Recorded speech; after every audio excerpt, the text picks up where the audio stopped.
अस्सलाम वालेकुम। 8th class हमने चैप्टर नंबर 6 एंजाइम्स स्टार्ट किया था।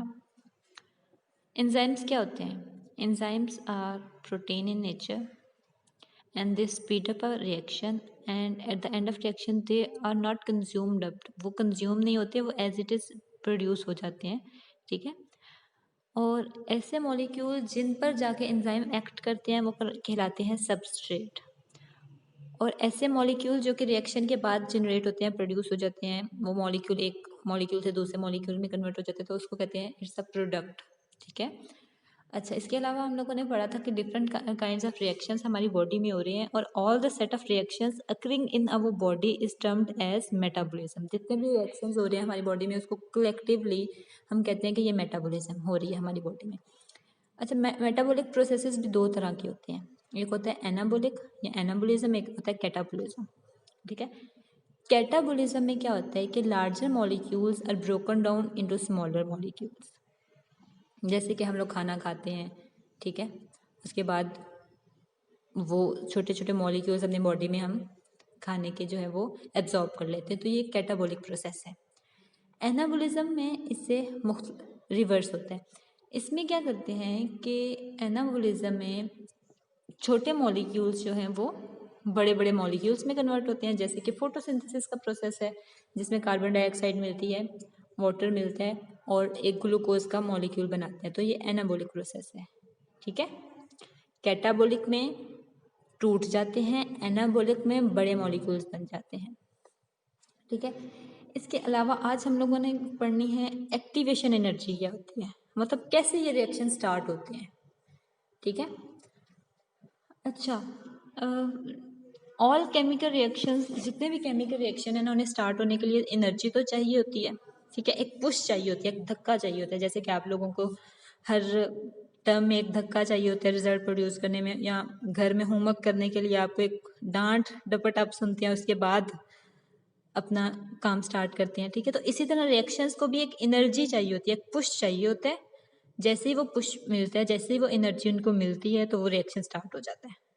तो जैसे ही आप लोगों को एक डांट डपट या गुस्से की आंख आप देखते हैं पेरेंट्स की, तो आप भी स्टार्ट हो जाता है ना फौरन। तो इसी तरह रिएक्शंस के साथ भी होता है कि उन्हें एक मिनिमम एनर्जी चाहिए है रिएक्शन को स्टार्ट करने के लिए, तो वो मिनिमम एनर्जी कहलाती है एक्टिवेशन एनर्जी। अब यहाँ पे आप डायग्राम देखें।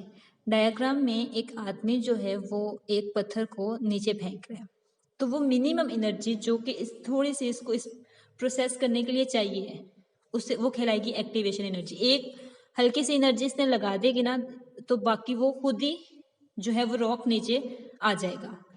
ओके, ये मिनिमम एनर्जी जो कि हमें रिएक्शन को स्टार्ट करने के लिए चाहिए होती है, ये कहलाती है एक्टिवेशन एनर्जी।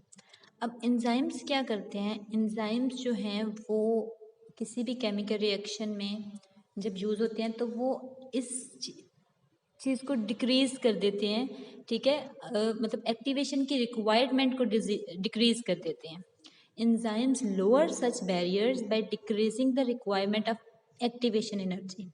एंजाइम्स एक्टिवेशन की एनर्जी की कमी को पूरा करते हैं। मतलब फॉर एग्जांपल आपके पास एक्टिवेशन एनर्जी आपको रिएक्शन में नहीं मिल रही, तो आप एंजाइम्स डालते हैं। एंजाइम्स क्या करते हैं कि रिएक्शन को या सबस्ट्रेट को इस तरह से चेंज करते हैं कि आपको एक्टिवेशन एनर्जी की कम से कम ज़रूरत पड़ती है।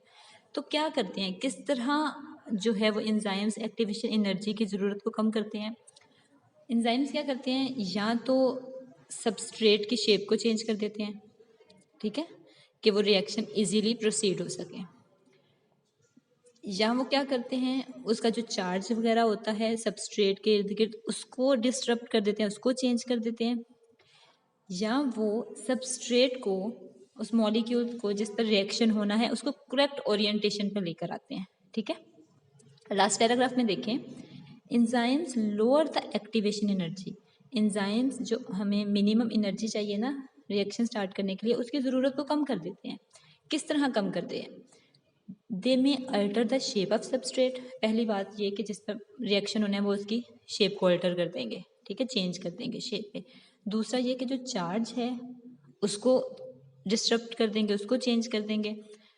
थर्ड ये है कि वो सबस्ट्रेट को करेक्ट ओरिएंटेशन पे लेकर आएंगे, मतलब कि वो इजीली रिएक्टेंट जो है वो आपस में मिल सकें। ठीक है। तो इस तरह एंजाइम जो है वो एक्टिवेशन एनर्जी की ज़रूरत को कम कर देते हैं। जी, अब हम इसको एक ग्राफ के थ्रू समझ लेते हैं। इसमें देखें कि जब हमारे पास एंजाइम नहीं था, तो ये पिंक जो लाइन है, तो हमें एनर्जी की रिक्वायरमेंट ज़्यादा थी, एक्टिवेशन एनर्जी की रिक्वायरमेंट ज़्यादा थी। ये जो पिंक लाइन है ना, ठीक है, दिस इज़ एक्टिवेशन एनर्जी। हमें रिएक्शन को स्टार्ट करने के लिए एक्टिवेशन एनर्जी ज़्यादा अमाउंट में चाहिए थी, ठीक है।